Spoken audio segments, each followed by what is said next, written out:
ضروری ہے، اور اگر نجس ہے تو غسل کرنا ضروری ہے، لیکن اس کے علاوہ پڑھنے کے لیے وضو کی شرط نہیں ہے۔ ان کے علاوہ عربی کی کوئی بھی عبارت ہے، کوئی عام چیز ہے، تو اس کے لیے اس طرح کی کوئی حرمت نہیں ہے۔ خیر آپ نے یہ بھی بتایا، کیونکہ انہوں نے سوال بھی اس پہ کیا کہ کیا قرآن کی آیت کپڑے، دیوار پر یا لوہے پر لکھی ہو، کندہ کی ہوئی ہو، تو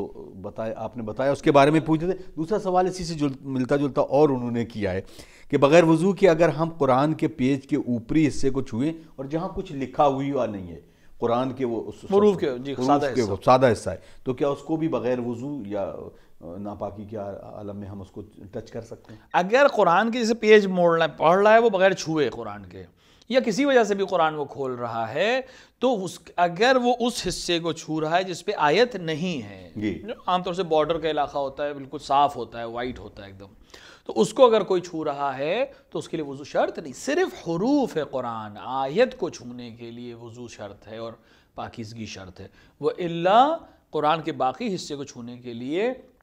جلد ہے مثال کے طور کے اوپر، یا پیج کا وہ حصہ ہے، کونے کا حصہ جس سے کو پلٹتے ہیں، پیج کو پلٹتے ہیں، اور اگر سائیڈ کی جو بارڈر ایریا ہوتا ہے اس کے جو خالی ہے جس پہ کچھ لکھا نہیں ہے، اس کو چھونے کے لیے وضو ضروری نہیں ہے۔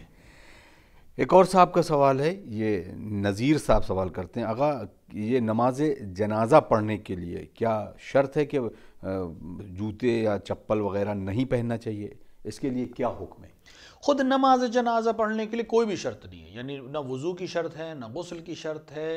اور نہ لباس کی پاکیزگی کی شرط ہے، کوئی شرط نہیں ہے، لیکن مستحب ہے، بہتر ہے کہ انسان باوضو پڑھے، انسان جو ہے وضو کر کے پڑھے، اور اپنے مثال کے طور پہ جوتوں کو اتار دے، اور اسی طرح اگر لباس اس کا نجس ہے تو لباس کو تبدیل کر لے، بدن اگر اس کا نجس ہے تو اس کو پاک کر لے، یہ مستحب ہے، یعنی ورنہ خود نماز پڑھنے کے لیے نماز جنازہ کے کسی بھی طرح کی کوئی شرائط نہیں ہے، کسی بھی حالت میں نماز پڑھی جا سکتی ہے۔ جزاکم اللہ خیر الجزا۔ اگر اب عام جو پنجگانہ نماز ہے اس میں وہ جوتے کی شرط میں نہ ہو، لیکن ایک جراب ہے جو لیدر کی ہے، تو کیا اس کو پہن کے نماز ادا کی جا سکتی ہے؟ ہاں، بہت اس کو چکمہ کہتے ہیں ہماری اردو زبان میں، تو چکمے کہا جاتا ہے کہ جب انسان موزے ہوتے ہیں جو لیدر کی طرح سے بنے ہوتے ہیں، دور سے وہ جوتے کی شکل نظر آتی ہے لیکن وہ شوز نہیں ہیں، وہ ساکس ہی کہہ سکتے ہیں، جرابیں ہیں لیکن لیدر سے بنی ہوئی ہیں۔ اگر وہ پاکیزہ لیدر ہے، یعنی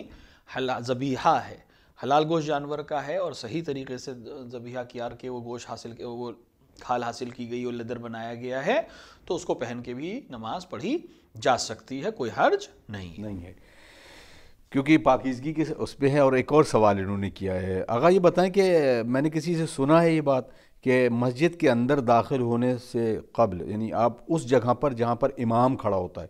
اس کے علاوہ مسجد کے باقی حصے میں اپنی نالین یا جوتے پہن کے جا سکتے ہیں، صرف شرط یہ ہے کہ وہ پاک ہونا چاہیے، اس کے نیچے غلاظت نہیں ہونا چاہیے، تو کیا یہ صحیح ہے؟ دیکھیے، مسجد میں جوتے پہننے کی جہاں تک بات ہے، خود جوتا اپنے آپ میں کسی جگہ پہننے یا نہ پہننے کا کوئی مسئلہ نہیں ہے، مسئلہ ہے کہ نجاست وہاں نہ جائے، جو عام طور سے چونکہ ہم جب جوتا پہن کے چلتے ہیں تو عام طور سے اس کے اندر مختلف قسم کی نجاست لگتی رہتی ہے، لہٰذا انسان کو احتیاط کرتے ہیں، اور وہ جو حصہ مسجد کے لیے مخصوص ہے وہاں پر جوتے نہیں پہنتے ہیں، وَإِلَّا حتیٰ وہ جگہ جو مصلی کی جگہ ہے وہاں پر بھی آپ پہن کے جا سکتے ہیں، کوئی حرج نہیں ہے، لیکن اگر اس میں نجاست لگی ہے تو حرام ہے، کیونکہ مسجد کو نجس کر رہے ہیں، اور مسجد کو نجس کرنا حرام ہے، لہٰذا بنا پر احتیاط ہم وہاں پر نالین پہن کر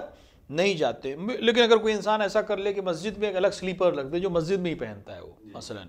اور اس کو ہی پہن کے مسجد میں چلے تو کوئی حرج نہیں ہے، لیکن جب نماز کے لیے کھڑا ہوگا تو اس کو وہ سلیپر اتارنی پڑے گی۔ جزاک اللہ۔ السلام علیکم آقا، یہ ٹائر کا جو گاڑیوں کی جو ٹائر ہوتے ہیں اس میں نجاست لگتی ہے، کیا یہ کچھ کلومیٹر یا کچھ دوری جانے کے بعد یہ اپنے آپ اس کے چلتے کے عوض میں پاک ہو جاتے ہیں، یا اس کو پانی سے ہی پاک کرنا پڑے گا؟ اگر گاڑی کے ٹائر پہ کوئی نجاست لگ جائے اور کچھ دور، کچھ کلومیٹر کی ضرورت نہیں، کچھ قدم گاڑی جیسی آگے بڑھے گی، 10 قدم 20 قدم کچھ بھی نہیں ہوتا ہے، لیکن گاڑی جب آگے بڑھے اور اس کی عین نجاست دور ہو جائے اور اس کے بعد کچھ قدم وہ چلے گا یا کچھ میٹر وہ چلی گاڑی، تو وہ ٹائر اپنے آپ پاک ہو جائے گا، اس کو پانی سے پاک کرنا ضروری نہیں ہے۔ کچھ اور سوال لیتے ہیں آقا۔ ناظرین، آپ دیکھ رہے ہیں پروگرام ہے کام اسلامی، اور یقیناً آپ کے سوالوں کا سلسلہ جاری ہے، کچھ سوال آگئی خدمت میں اور پیش کرتے ہیں۔ ایک صاحب کا سوال ہے، if a woman goes for Hajj, what kind of Muharram must be with her? حج پہ جانے کے لیے محرم اور نامحرم کا جو مسئلہ ہے، تو ایک اگر خاتون اکیلے جا رہی ہے تو اس کے ساتھ کیا وہ اکیلے جا سکتی ہے؟ کیا اس کے ساتھ محرم ہونا ضروری ہے کوئی؟ خود خاتون کے لیے حج پہ جانے میں شرط نہیں ہے کہ اس کے ساتھ کوئی محرم جائے، اکیلی بھی خاتون جا سکتی ہے، کوئی ضروری نہیں ہے کہ اس کے ساتھ محرم ہی جائے۔ لہٰذا ان کا جو پہلا سوال ہے وہ اپنے آپ ہی ختم ہو جائے گا کہ کس ٹائپ کا محرم۔ محرم کے کوئی ٹائپ نہیں ہوتی، اگر وہ محرم ہے تو محرم ہے، اور اگر وہ محرم کے حکم میں نہیں آتا، باپ ہے مثال کے طور کے اوپر، چچا ہے، اور اسی طرح مثال کے طور کے اوپر بھتیجے ہیں، بھانجے ہیں، بھائی ہے، یہ محرم ہے، ان کے ساتھ پہ سفر کر سکتی ہے کوئی بھی خاتون، لیکن شرط نہیں ہے کہ حج پر جانے کے لیے اس کے ساتھ محرم۔ ہاں ملک کا قانون ہو سکتا ہے، عربستان کی حکومت نے اگر کوئی قانون وضع کر دیا ہے تو آپ اس قانون کی وجہ سے کسی کو لے جانا چاہیں وہ ایک الگ بحث ہے، حتی اگر اس قانون کے لیے آپ کسی کو محرم بنا کر سامنے کر دیں جبکہ وہ محرم نہ ہو، صرف شو کرنے کے لیے، تبھی کوئی حرج نہیں۔ شرعاً آپ کے لیے محرم لے جانا ضروری نہیں ہے، اکیلے بھی خاتون جا سکتی ہے۔ جزاک اللہ۔ اگر اس جگہ پر، کیونکہ حرم کے اندر تمام خواتین اور تمام مرد سب ساتھ ہوتے ہیں، تو یہاں پر محرمیت اور نامحرم کا کیا رہتا ہے صاحب؟ عام طور سے حج کے زمانے یعنی خود طواف میں اور سعی میں، خصوصاً طواف میں، باقی چیزوں میں تو شاید تھوڑا سا اتنا مسئلہ نہ ہوتا ہے، لیکن طواف میں اکثر ایسا ہوتا ہے کہ بہت زیادہ جب بھیڑ ہو جاتی ہے تو مرد اور عورت ایک ساتھ بھی طواف کرتے ہیں۔ وہ ایک جگہ کو، ایک ایسی جگہ ہے جو استثناء رکھی گئی ہے، اور وہاں پر اگر محرم سے جسم، مثال کے طور پر نامحرم کا جسم اور ایک مرد اور ایک عورت کا جسم ایک دوسرے سے ٹکرا بھی، البتہ جسم تو عام طور سے نہیں ٹکراتا کیونکہ بالاخره احرام پہنے ہوتے ہیں لوگ، لہٰذا وہاں کوئی مسئلہ نہیں ہے، عام طور سے اس بھیڑ میں لوگ طواف کرتے بھی ہیں۔ اور اگر کسی انسان کا ذہن وہاں بھی علیاذن باللہ کسی حرام میں جا رہا ہے، یا اس کا ذہن، کیونکہ اور تو کوئی عمل نہیں، صرف ذہن کے ذریعے کوئی عمل وہ کر سکتا ہے، اگر ذہنی طور سے بھی وہ اس موقع پر کسی خاتون کی طرف خراب نظر سے دیکھتا ہے یا اپنے ذہن میں کوئی خیال لاتا ہے تو اس سے بدبخت انسان نہیں ہو سکتا کہ خانہ کعبہ کے سامنے حالت احرام میں وہ اس چیز کا مرتکب ہو رہا ہے۔ وَإِلَّا اپنے آپ میں خود اتنی بھیڑ ہے وہاں پر کہ لوگ اس کام کو انجام دیتے ہیں، اور پیغمبر نے بھی منع نہیں فرمایا، لہٰذا یہ ایک جائز عمل ہے، اس میں کوئی حرج نہیں۔ طواف کے لیے جب احرام باندھنے کے بعد وہ کون کون سے عمل ہیں جو حرام ہو جاتے ہیں؟ اگر انسان جب احرام باندھے گا، یا چاہے وہ حج کے لیے احرام باندھے، چاہے عمرے کے لیے مارے، چاہے عمرے تمتع کے لیے احرام باندھے، چاہے عمرے مفردہ کے لیے احرام باندھے، تو انسان کے اوپر کئی چیزیں حرام ہو جاتی ہیں۔ پہلی بات، اگر مرد ہے، اگر مرد ہے تو اس کا سائے میں سفر کرنا حرام ہو جائے گا، مباشرت کرنا حرام ہو جائے گا، عقد کرنا، عقد نکاح کرنا بھی اس کے لیے جائز نہیں ہے، حتیٰ جو اس کی زوجہ ہے وہ بھی اس سے نزدیکی نہیں کر سکتا، لہٰذا یہ چیزیں حرام ہو جائے گی۔ بال کا کاٹنا، ناخون کی کاٹنا، جسم کے کسی حصے کے بال کو نوچنا، خون نکالنا، جسم سے خون کو نکالنا، خوشبو لگانا، یہ تمام چیزیں مرد کے لیے جائز نہیں ہیں اور خاتون کے لیے بھی جائز نہیں ہے۔ مرد کے لیے چونکہ سر سائے میں جانا اور سر ڈھانپنا منع ہے، لیکن خاتون کے لیے ایسا کوئی شرط نہیں، کیونکہ اس کے لیے تو اسکارف پہننا، حد اقل اسکارف اور روسری کو پہننا ضروری ہے، لیکن خاتون کے لیے چہرہ چھپانا جائز نہیں ہے، اس کا چہرہ حالت احرام میں کھلا رہے گا۔ اسی طرح ناک کو بھی ڈھانپنا جائز نہیں ہے، مثال کے طور پر بدبو آ رہی ہو، ناک بند کرے اس طرح سے، تو وہ بھی جائز نہیں ہے، یہ کام انجام نہیں دینا چاہیے۔ اسی طرح مرد کے لیے شکار کرنا، عورتوں کے لیے بھی یہی ہے، حالت احرام میں شکار کھیلنا، حرم کے اندر بھی شکار کھیلنا اور حرم کے باہر بھی حالت احرام میں شکار کھیلنا جائز نہیں ہے۔ عقد پڑھنے کے ساتھ ساتھ کسی عقد میں گواہ کی بھی حیثیت سے احرام میں نہیں شامل ہو سکتا، یہ چیزیں محرم کے اوپر حرام رہیں گی جب تک وہ سعی نہ کر لے۔ سعی کرنے کے بعد جب وہ تقصیر کر لے گا عمرے میں تو یہ چیزیں اس کے اوپر حلال ہو جائیں گی، اور طواف النساء کرنے کے بعد عورت بھی اس کے اوپر حلال ہو جائے گی۔ اگر ہنسنے کے بارے میں بھی وہ ہے، کیا مطلب بہت ظاہر سی بات، قہقہے کے لیے تو ویسے بھی منع کیا گیا، کیا احرام میں ہنسنے کے لیے پابندی ہے؟ نہیں، ہنسنے پر اور رونے پر کوئی پابندی نہیں ہے، لیکن رونا مثلا دنیاوی چیزوں کے لیے نہ ہو تو زیادہ بہتر ہے، لیکن خود اس سے احرام کے اوپر کوئی حرج نہیں آتا۔ ایک چیز اور بھی ہے کہ حالت احرام میں حتیٰ جسم پہ رینگنے والے چھوٹی چیزوں کو بھی، حتیٰ چیٹی یا جوں جو بالوں میں اکثر ہو جاتی ہے، اس کو بھی مارنا جائز نہیں ہے جب تک حالت احرام سے باہر نہ آ جائے، حتیٰ چیٹی کو بھی۔ تو یہ خاصیت ہے خود احرام کی، لہٰذا اس کو اور جو حدود حرم ہے اس کے پیڑوں کو اکھاڑنا اور اس کی گھاس کو اکھاڑنا بھی جائز نہیں ہے۔ حدود حرم کے علاوہ اگر یہ کام انجام دے رہا ہے تو کوئی حرج نہیں، لیکن حدود حرم میں چاہے وہ احرام میں ہو چاہے احرام میں نہ ہو وہ گھاس کو اور پیڑ پتوں کو اکھاڑ نہیں سکتا، یہ کام جائز نہیں ہے۔ جزاک اللہ، بہت شکریہ۔ اگر ایک اور سوال ہے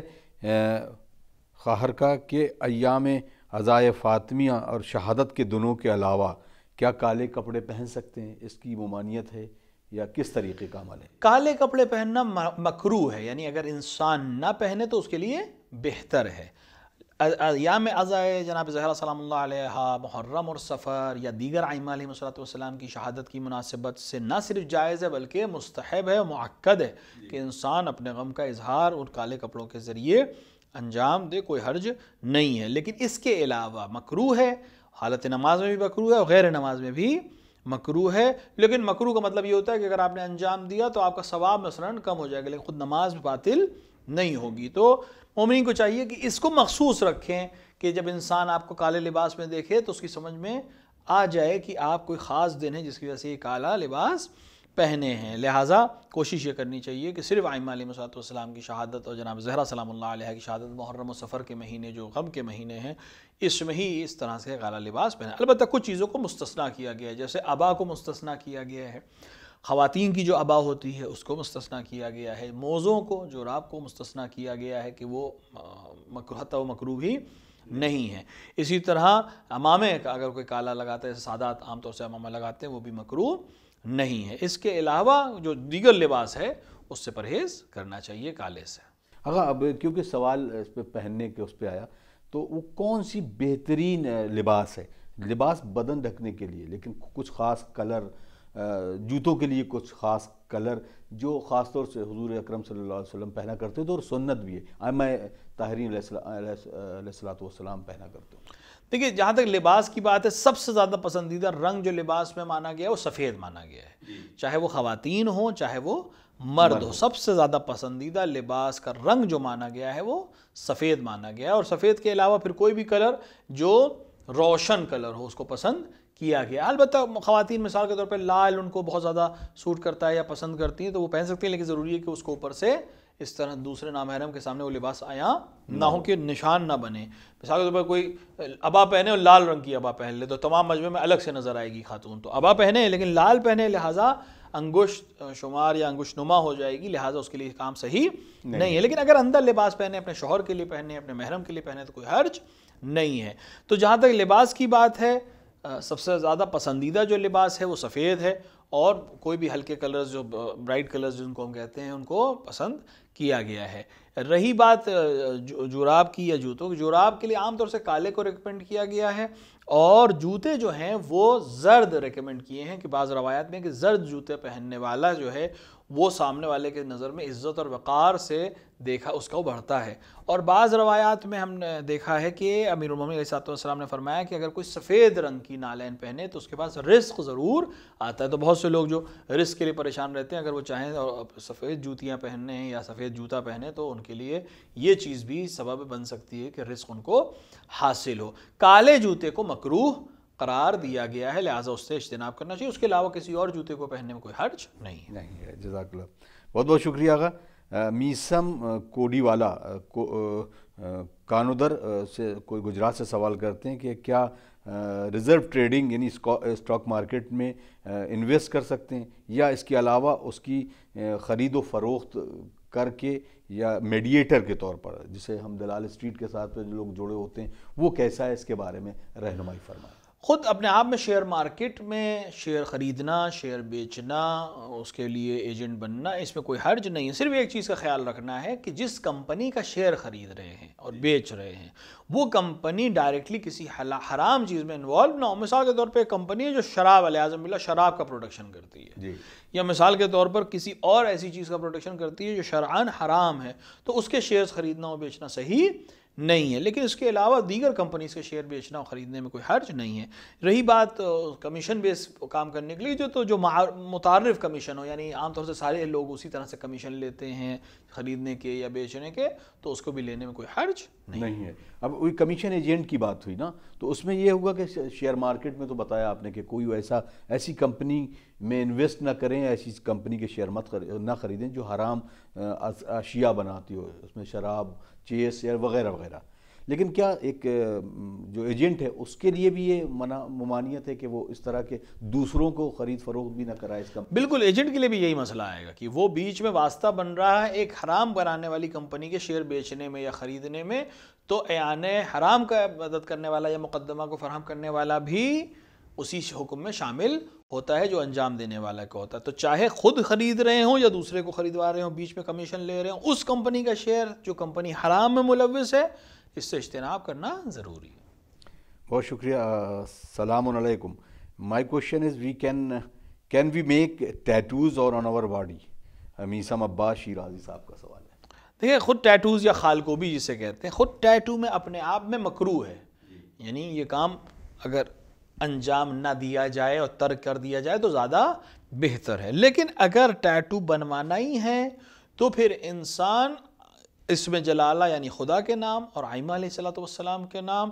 اور جناب زہرا سلام اللہ علیہ کے نام اور پیغمبر اکرم کے نام سے ٹیٹو نہیں بنوا سکتا، نہ ہی قرآن کی کسی آیت کو یا کسی حرف کو اپنے بدن کے اوپر گندہ کرا سکتا. اس کی خاص وجہ یہ ہے کہ ان کو حالت نجاست میں چھونا جائز نہیں ہے. اگر ٹیٹو ہو جائے گا تو مسلسل آپ کے جلد میں اس سے ٹچ ہو رہی ہے اور ہر وقت آپ وضو سے نہیں رہ سکتے. لہٰذا اپنے آپ میں مکروہ ہے، لیکن اگر خدا کا نام یا پیغمبر کا نام یا جناب زہرا سلام اللہ علیہ اور آئمہ علیہ السلام کا نام ہو یا قرآن کا کوئی حرف ہو تو حرام ہو جائے گا. اگر ابھی نام کے بارے میں کئی بار ایسا یہ آیا کہ اس نام کو ہم اصل میں کیا سمجھیں، مطلب جو کنیت ہے وہ بھی نہیں کندہ کرا سکتے ہیں یا لکھوا سکتے ہیں، یا چھونے میں اس کے لیے باوضو ہونا ضروری ہے. مثلا ہم آئمہ علیہ السلام یا جناب زہرا سلام اللہ علیہ کہ جو کنیت اس کو بھی، یا صرف ان کا جو نام ہے؟ اصل جو حکم ہے وہ نام کے لیے ہے. یعنی مثال کے طور پر امیر المومنین کا نام علی ہے لیکن آپ کی کنیت ابو الحسن ہے، تو ابو الحسن اگر کوئی انسان چھونا چاہے تو اس کے لیے ضروری نہیں ہے کہ، لیکن اس میں جو حسن ہے وہ امام حسن کے لیے ہے، لہٰذا اس حسن کو وہ نہیں چھو سکتا. لہٰذا کنیت کی جہاں تک بات ہے، آئمہ علیہ السلام کی کنیتوں کی اگر آپ غور کریں تو ایک دو کو چھوڑ کر سب کی کنیت ایک دوسرے کے نام سے ملتی جلتی ہے، لہٰذا اس میں بھی احتیاط کرنی چاہیے. لیکن اصل حکم نام کے لیے ہے اور نام کو چھونا جائز نہیں. آغا شاہ جی پہلے بھی سوال تھا اور اس میں بھی ملا ہوا کہ جو قبروں پر اپنے مرحومین کے نام لکھا دیتے ہیں، وہ ظاہر سی بات ان کا نام ہوتا ہے، لیکن اس پہ بھی کچھ نام ہوتے ہیں اور کچھ جگہوں پر وہ آیت بھی لکھتے ہیں، کل نفس ذائقۃ الموت، اس طریقے کی. تو یہ کیسا ہے اس کی نام لکھنے میں؟ چونکہ نام اس شخص کا ہے، یعنی یہاں پہ اگر مثال کے طور پر بر صغیر میں تقریباً تمام شیعان حیدر کرار کی یہ طریقہ رہا ہے کہ وہ اپنے نام میں آئمہ علیہ السلام کے نام کو شامل کرتے ہیں یا پیغمبر کے نام کو یا بی بی زہرا سلام اللہ علیہ کے نام کو شامل کرتے ہیں برکت کے لیے. تو اگر ان کا نام ہے بھی تب بھی یہ شخص کا نام ہے، لہٰذا اس پر تو وہ حرمت نہیں آئے گی. البتہ کوشش یہ کرنی چاہیے اگر نام اس طرح کا ہے تو تختی بجائے اس کے کہ وہ قبر کے اوپر سیدھی لگی ہوئی ہے جہاں سے لوگوں کی آمد و رفت ہے. ایک دفعہ ہوتا ہے کہ کسی ایسی جگہ ہے مقبرے میں دفن ہے جہاں لوگوں کی آمد و رفت نہیں ہے، یہ اگر آئے گا بھی شخص تو قبر پہ پیر نہیں رکھے گا. بہت سی جگہیں ایسی ہوتی ہیں، وہاں تو اتنا مسئلہ نہیں ہے، لیکن جہاں لوگوں کی آمد و رفت ہے، جیسے بہت سے قبرستانوں میں ہوتی ہے، لوگ آتے ہیں جاتے ہیں قبروں پر ہی گزرتے ہیں، تو وہاں بجائے اس کے کہ تختی لگائی جائے قبر کے اوپر، اگر سائیڈ میں کھڑی کر کے کوئی سسٹم بنائے جیسے کہ بہت سے جگہوں پر رائج ہے تو زیادہ مناسب ہے تاکہ اس پہ پیر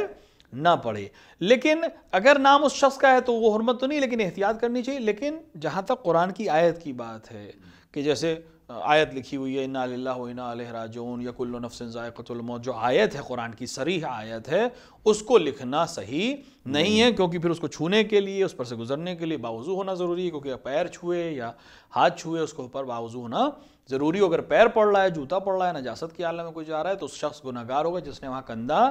کیا ہے. اگر کوئی حتیٰ غلطی سے بھی جا رہا ہے تو اس کے اوپر تو گناہ نہیں ہے، لیکن جس نے لکھا ہے اس کے اوپر گناہ بہرحال رہے گا، لہٰذا اس سے اجتناب کرنا ضروری ہے. بہت شکریہ، بہت شکریہ.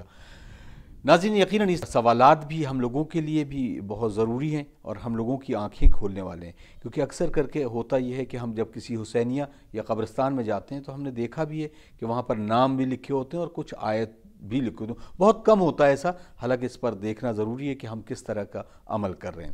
آپ دیکھ رہے تھے پروگرام احکام اسلامی. آپ ہمیں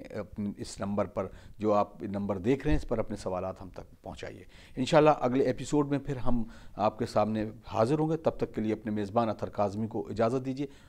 والسلام علیکم ورحمۃ اللہ وبرکاتہ. اللہم اجل ولیک الفرج.